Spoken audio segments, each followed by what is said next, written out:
Welcome, Rick. How are you, buddy? I'm good, buddy. Jace, how are you? All right?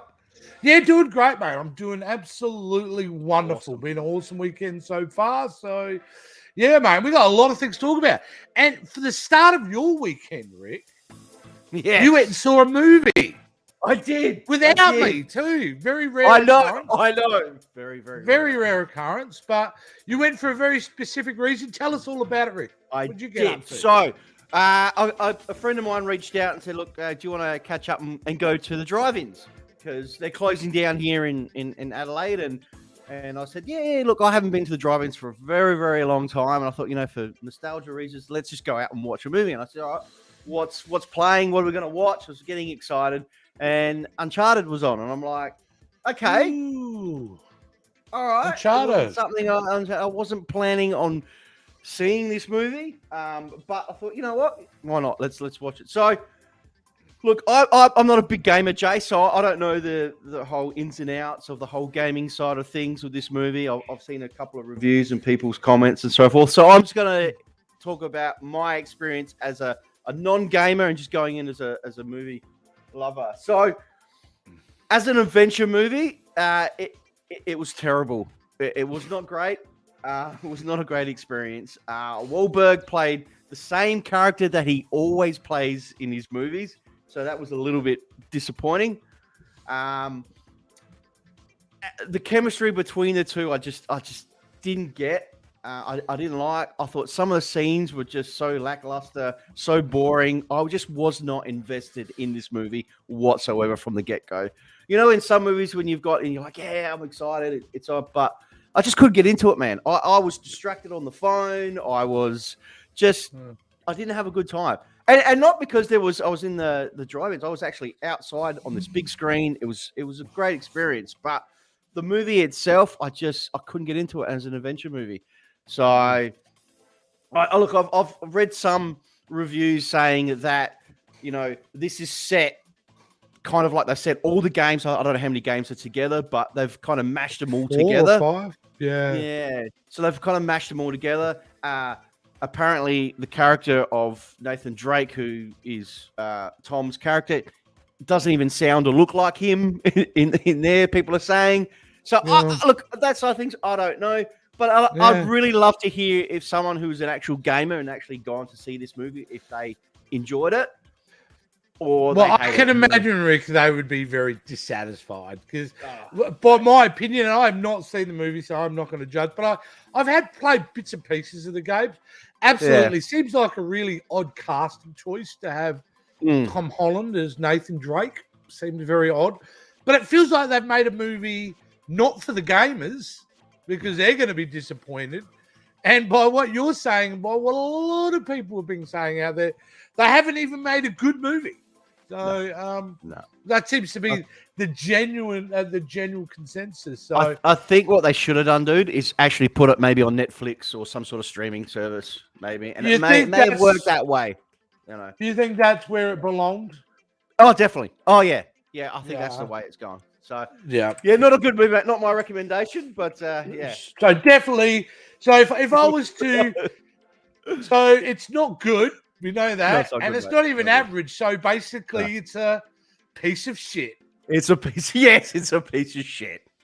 All right, no worries. Well, let's have a look and see what the fans are thinking about this and what the consensus is. So let's have a look.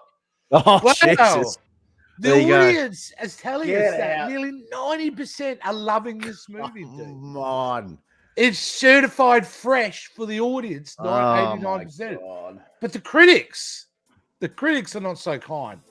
39%, which is probably better than what I'd heard. I heard it was probably worse than that. So interesting there, Rick. Yeah. But anyway, let's move on from that experience. There we go. Like you said, our last drive-in in Adelaide, we don't have a drive-in now coming up next week or something. And it's sign of the times, mate. It is, mate. It is. So. Right, let's move on to the world of streaming then, in the new modern, parlance of our lives. So let's Halo. Want to talk about Halo? Games? Another one. Uncharted's come out, but they've done the right thing here with Halo, in my opinion, by putting this sucker on streaming. And the word is good out there. The word is great out there for this so far. And let me just move that to there. Halo is already renewed for a second season by Paramount Plus, which is a pretty big vote of confidence, don't you think? Oh, if they go on a second series, definitely. Yeah, obviously fans love it. They love it out there, so it's working. But you're talking about Uncharted. There are some similar approaches that they're doing with Uncharted, because I do believe this Halo series is not following the game's mythology. They're taking elements and they're doing their own new story.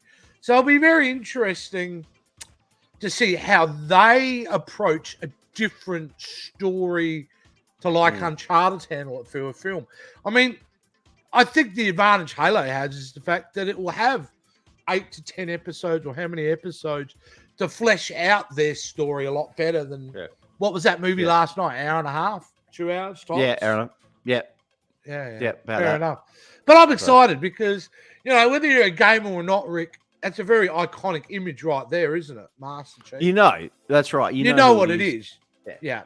So I think that's great. So now let's move on. And this one, and we'll stick in the world of gaming. It's a very gaming-centric episode in the beginning here this week. And this one is about Fallout.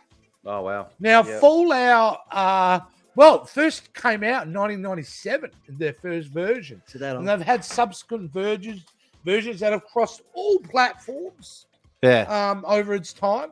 It's a gaming series that's set in a post-apocalyptic era. It's one of those role-playing games, an action role-playing game, you said. Very popular. And it's got this very 1950s kind of vibe about it, like a United States 1950s kind of Norman Rockwell kind of pop thing about it. It's really like a as a steampunk game, well, not even steampunk, different than that. It's still like a very beloved series, and actually Fallout 4 I absolutely adored. So they're doing a TV series of Fallout. Amazon's doing this one. And now they have just announced their first member of their cast. And I'm a big fan of this dude. And that is Walter Goggins is the lead role in Fallout. Now, I don't know what the fans are going to think about this. Wow. But, absolutely. And it's being made by Jonathan Nolan. Jonathan Nolan is the brother of Chris Nolan.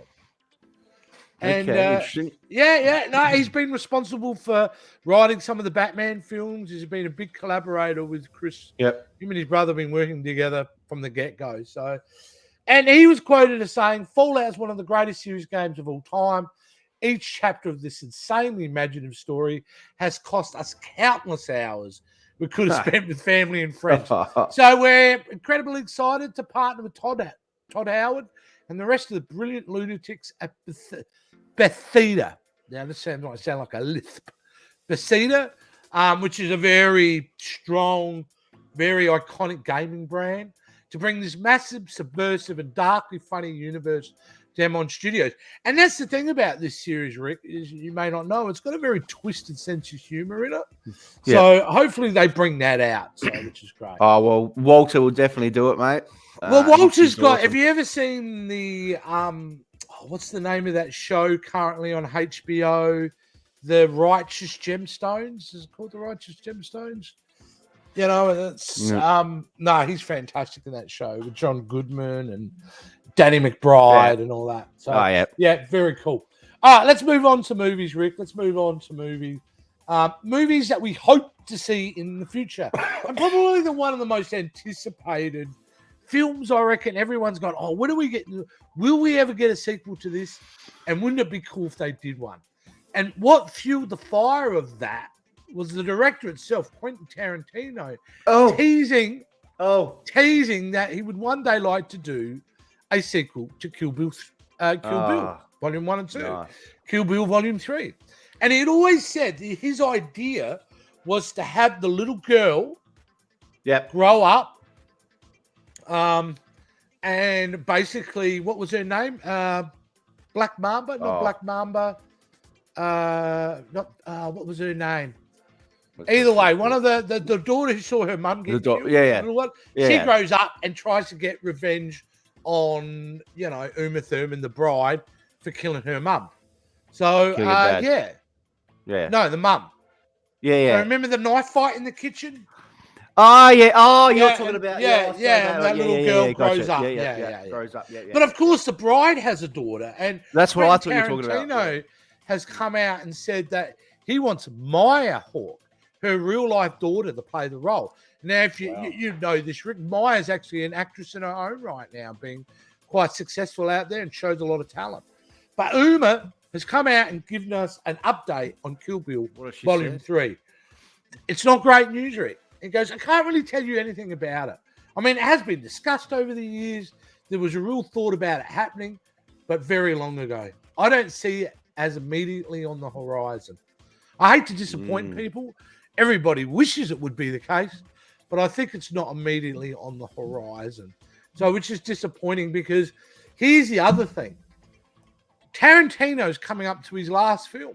He said he'd make 10 films. And that's and he's made 9. So 9 amazing movies.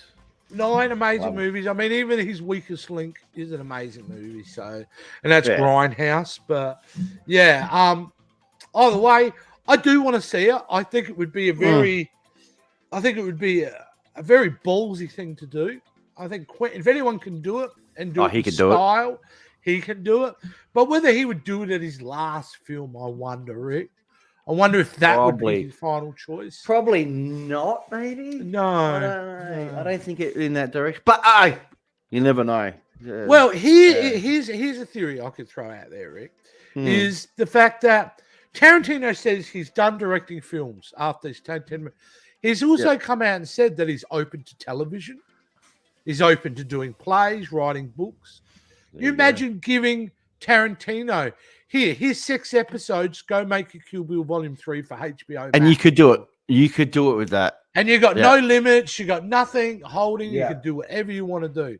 I think that would be absolutely fantastic. So I'm definitely down for that one, for sure. Moving on in the world, I mean, one of the most anticipated films of this year comes out in a couple of weeks, Rick, and I'm talking The Batman. Cannot wait for The Batman. We'll be there. We'll be there. Big, giant couch-like seating on a massive screen. We can't wait. And I thought this story was pretty funny, actually. But he's come out, and he's had to come out in the press and say this and say, oh, by the way, the Batman director confirms there's no R-rated cut. And my initial reaction was, and then I thought about it and I went, well, why does there need to be? Like, do we need to see the blood pissing out? Do we need to see swearing and all that for a Batman film to be intense? I mean, I don't think Not necessarily, no. Yeah, I mean, he came out and he said, in my mind, the movie was always going to be a gritty, edgy, noir, thrilling spectacle that was PG-13. And remember, PG-13 in America is like our M rating here in Australia. Correct. That's right. I just don't see there is a need for it. And I'll tell you why I say that, because think about Christopher Nolan's Batman films. They were gritty. They were dark. They were disturbing. They were PG-13. You know what I mean? Do you need to drop the F-bomb, in a Batman movie? Do you need to see sex scenes? Do you need... you can... But I don't think it's necessary. All we need is a good plot, to be honest with you. So, which they've got. Yeah, look, I don't understand why you would say this anyway, but it's pretty stupid. But and I agree with you, mate. Come out and say it though. What is it? I know. Somebody's up his ass going, "Is there an R-rated version? Is there an R-rated version?" Come on, guys. That's it. Nah. All right. So from this year's blockbuster to last year's blockbuster, released around the same time as well. And made in our hometown, Rick. So it's your favourite, Jace. I know. Yeah, and of course I'm talking about Mortal Kombat. And Lewis Tan hopes the sequel is bigger and bloodier than the first. I think we all do. You know what I hope for? They make a good movie. They make a movie that isn't as cringely bad as that movie. I mean, when Kano steals the film, you know you've got a problem with your main characters. And a film where there is no combat tournament at all. There's no tournament. Yep. It was a giant, tease, again, a show that I think something that should have been done on HBO Max, not a movie. But either way, it is coming out. But they got a really good writer this time, Rick. So I'm a bit more hopeful because they got Jeremy Slater, who wrote Moon Knight for Marvel. Oh, well, okay. And apparently that's kind of, the scripts were really great in that show. So, but yeah, I mean, there's no real news on when they're even starting filming this. Where it will be filmed. I don't know if they're filming it back here in LA studios or not. I tend to think not. I think they will move away from us. You dare say they came here for budgetary reasons, and let's be honest. And the filmmaker was from here, the director. Yeah.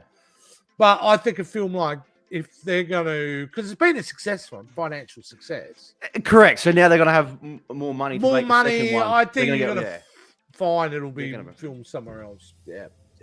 Bit of a shame. Hopefully they can come back here. I mean, it's great for our economy. So certainly, All right, Rick. Now let's keep plugging along. We've got just a little bit of Star Wars news, and it's just a tiny story. But the fact that Obi-Wan Kenobi is coming out soon on May 25th is a massive deal for all of us old school Star Wars fans, and even if you love the prequels and that. Yeah. Like Ewan McGregor, it's just the best part. He's back. The best character, the best actor, the most amount of fun I think everyone had was Obi-Wan Kenobi. He's back in his own show. But here's the thing. Like, we all know that John Williams has done the scores for all the movies. Like, John Williams. He was done. The man's 90 years old. He's done. He's done. All right, he's worked his... So we've been getting some really good other composers in doing the scores for the Star Wars films. Yeah. The music's always fantastic. But shock horror, Johnny Williams. Let's give him the big shout out. Mate. At 90 years old, he's written the theme for the new Star Wars. Get out. Okay, now reading into this, Rick, if you are getting the man, the epitome of film composers, and you're getting it back for this show, it says that you have a lot of faith in what you've done. And John Williams, believe it or not, he wouldn't have come back just for the hell of it. He must have seen the script or seen the footage and gone, I know exactly what to do here. It deserves this type of decent music. It's amazing, though. When you love that, I mean, Rick, I talk about what I do for a living, and I remember I'm saying to you, I'm retired in a way. Yeah. I'm never going to retire. I'm going to do this job until I die. And, mate, here's my hero up there. At 90. Up there, at 90, still doing his thing, man. Still making music. Still being the boss that he is. That's great. That's awesome. That was awesome. It was a happy little story. Yeah. And you know what? And that's and the score can really make or break a it can. It absolutely can. It's in the great hands. Definitely 50% of what you see on film. It has a lot to do with the music, sound design, all that type of thing. So it was great. Now let's move along, Rick. Let's go back to look at one of the favorite shows of. I was going to say this year, but I reckon it's probably one of my favorite TV shows in the last 5 years, and that's Peacemaker. Peacemaker. How amazing. Peacemaker. How amazing was this show? And the finale did not disappoint, did it, Rick? Oh, it was so good. It was so good. So many surprises. And one being was the massive surprise of the cameo they got at the end. And are they going to show it? No, there's no really. Nah. But basically, Rick, Justice League show up. Justice League showed up, and obviously that was just a major spoiler, and we always talk spoilers. If you haven't seen it by now, But oh my god, what an incredible show! There's so many great scenes in that episode. I even love when Vigilante cuts sick. Cutting off limbs and heads and all that. He is so good. And John Cena's been a relevate. I don't know. I was going to say revelation, but he's not a revelation. He's showed talent, but he's really stepped it up a notch in this series and really, just made it his own. And an incredible, well-made first season of a show that I think I've seen so long. I mean, it's It's crazy. so It's entertaining. madcap. Yeah, It gets and you the fact right. that they bring the Justice League in was this affirmation by Warner Brothers to say, like, yeah, man, like that is set in our DC universe. You know, we recognize it. But then to come in and you got Aquaman, you know, it's just like, go fuck another fish, dickhead. Go fucking like. Yeah, and then you hear Momoa going, you know, I fucking hate that rumor. That's right. Which is like first time we've heard Aquaman's, and then Barry Allen go, well, it's true. The Flash. Yeah. So it was great. Obviously, we saw the silhouettes of Superman and the silhouette of Wonder Woman. They were there, of course, but just to get Momoa and Ezra get back, Momoa, and that is just on a TV show, which is just phenomenal. It's just so good. It is so good. It's so good. Right. Apparently, when they filmed with Ezra Miller, that he went on throwing lines and jokes for 30 minutes solid, they reckon. So hopefully they release that in some of their special features. Actually, they dropped a gag reel last night. So if you get onto YouTube, have a look up Peacemaker gag reel, and that's hilarious. That's a bit of fun to watch as well. And then to keep within the Peacemaker story, we've got another one here just to confirm that, yes, season 2 was officially announced earlier in the week. That means they're back. James Gunn's going to write and direct the whole lot. So he's wasn't there something like he was saying that after Galaxy, like Guardians of the Galaxy, he's just focusing on TV shows. Like, I believe so. In the short term, he's just going to be focusing on, and I think he's really enjoying it at the moment. And you know, James Gunn knows where the pulse is. He's not stupid. Yeah. He knows where he's going to get creative freedom and a better budget to do what he wants to do. And that's on streaming at the moment. I mean, James Gunn can do no wrong.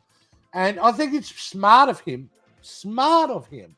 to really just focus on these characters, because he's able to tell stories the way he wants to do it within this universe pretty well unrestrained. You know, he can do what he wants in that universe, which is amazing. And if you think about what the show really deals with, what at the core of Peacemaker, it's a pretty dark, heady subject matter. You know, we're talking about child abuse, we're talking about loneliness, we're talking about insecurity, we're talking racism. about racism and a kind of reflection of what's happening in the culture at the moment. But he just packages it in just such an entertaining way. It's incredible, Rick. It really is. So, cannot wait. Peacemaker Season 2 coming down our way. I can't imagine we won't see that till next year. But, hell, I can't wait. Be here. Now, Rick, before we... last story of the week, and I do want to bring this up because, as you know, I'm a bit of a Trekkie. Trekkie fan you are, Jace. I don't know, Trekkie. Look, I don't even know... Look, I don't own any of the merchandise. I don't own a uniform. No, really? I own Spock ears, and I'm not really into that too much. No uniform. No uniform. I'm not really, you know, like I said to you recently, the only pop culture stuff that I'll ever wear from now on is our pop culture stuff, right? There it is. We'll talk about this soon. But, but huge news in the universe, huge news is they have announced, and it looks like it's finally going to be happening, we're getting a Star Trek sequel. Star Trek, last time we saw a Star Trek movie was Star Trek Beyond in 2016. After then, went dead quiet, but it's been reported that Paramount is talking to Chris Pine. They're also talking to the rest of the cast members to return for a fourth movie. Which I'm really excited about. Rick, did you see Star Trek Beyond? I did. I did see him with Chris Pine, all right? Okay, now here's my opinion. The first Star Trek they did with JJ, phenomenal. Loved it. You know, and it's a hard thing to say because I'm an old school Trek. I mean, I'm a very next generation focused, old films focused fan. Shatner. Shatner, Patrick Stewart, you know, Jonathan Frakes, to Leonard Nimoy, to Brett Spiner. I'm in that area. That's where my biggest fandom comes from, as well as Deep Space Nine. But I really did love the read, and I love how they handled the idea because they basically were able to tell these stories without affecting the original stories and what they call an alternate universe. or what they refer to as the Kelvin timeline, Rick. So, but either way, the first Star Trek film I thought was a blast. It was great. It was action. It was fun. Star Trek Into Darkness, yeah, I'm like most other people had some issues with that. Like basically doing a remake of Star Trek II in Wrath of Khan, but Benedict Cumberbatch, it wasn't. Star Trek Beyond. Now, Star Trek Beyond, which I don't believe was well loved or well received when it came out, I absolutely adore that because that felt like the most actual Star Trek movie they made. It felt, it was dealing with 5 years into their journey. It felt it felt like it had connective tissue with the old series. And I absolutely adore that. And it was written by, of course, Scotty. Himself wrote it. So why have I gone blank? You know who I'm talking about. Scotty. Simon Pegg. You know who Scotty is? Yeah, Simon Pegg. Don't you? Yeah. Scottish dude. Yeah.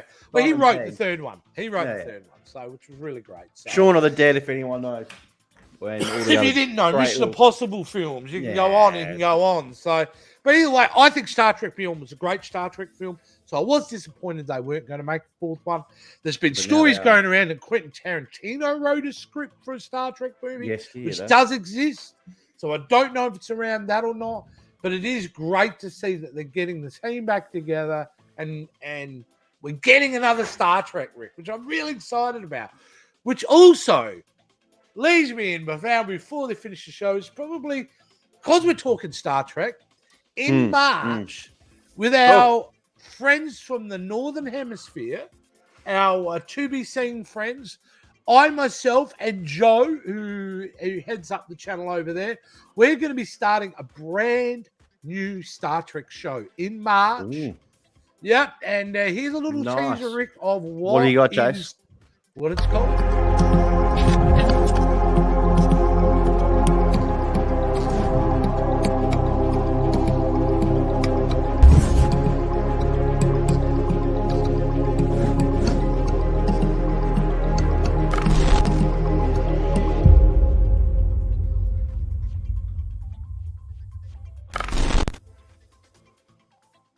Go, Rick. Nice. That is Captains Quadrant. It's going to be a new show on the new channel, which we'll have more announcements coming up. And we're going to start it off with talking about Picard, the new season of Picard, but we'll be delving into shows like Strange New Worlds. We'll be doing shows around The Next Generation and Deep Space Nine and Voyager. It is a big venture we're looking to start here, Rick, but he's a Trek fan. I'm a Trek fan. We thought we might as well get together and pump out a show. So, there'll be more info coming along later with it, guys. But stay tuned in March as we start to talk about all things Trek. And Rick, that's it for the week. We're done. Big all news. The stories are done. Week. Fantastic, Jace. It was great. It was good shows there. Good stuff there, actually. Some good stories. So no, absolutely. And before we go, Rick, as we do every week, and we've got to talk about it, obviously, is how people connect to us, and more importantly, about our store. And I know, Jace. Look, Jace is wearing the new T-shirt. What is it? It's a Lethal Weapon inspired. Kind of title. Yeah, and then you can get a mug to go with that, the shirt. And what does it say on the other side of the mug? Too old for this shit, aren't we all? Love it. So guys, you're wearing the hoodie, Rick. So I'm wearing the hoodie, and then it's got the logo, obviously, on the back. I won't show you, but beautiful. Yeah, guys, look, all you need to do for us, look, we want to hear your feedback. We want to hear it. So just give us a comment, drop us a comment, share our videos. Hit that like button, hit that subscribe button, hit the notification bell as well, and follow us all on our social media sites, guys. We'd really, really appreciate it. And like Jay said, we've got links to our shop as well, so you can pick up some really, really cool merchandise. We've got a whole heap of stuff on there that you guys can enjoy. So get on board on that. And as Jace was talking about the guys from America, we're going to get all together. We've dropped some links to be seen as well, so check those guys out as well. So. Yeah. Fantastic. All right, guys. Well, that's it for another week. We will see you guys next week with another episode of Pop Culture Spread. We'll see you soon, guys. See you.